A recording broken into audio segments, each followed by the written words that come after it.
Lawson? Sabi Japan eh. Ay, Japan? Japan. Oo. Kasi maraming Lawson kasi sa Japan. Ready? 1, 2, 3.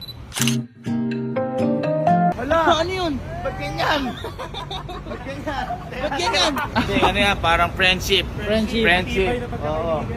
Wala pa natin? Ano pa? Ganda. Okay. Next destination. Putang ina. Ano ba to? Kung saan na tayo napunta? Okay, so hindi po kasi namin kasama dito si Kalu sa van. Ayan. Oh, hindi ka pala bumaba. Porkit nakatapos ka na eh. Hindi, nakapagpunta na ako. Hindi kasi namin kasama dito si Kalu sa van. Pero malapit na po kami. Nililin lang nga po namin yung isip niya. Pero malapit na po kami sa airport. Ano kasi, ang sabi ko nga po sa inyo, ang alam lang po may event. Kaya po kami nasa Maynila. Pero may event naman po talaga kami. Pwede niya alam.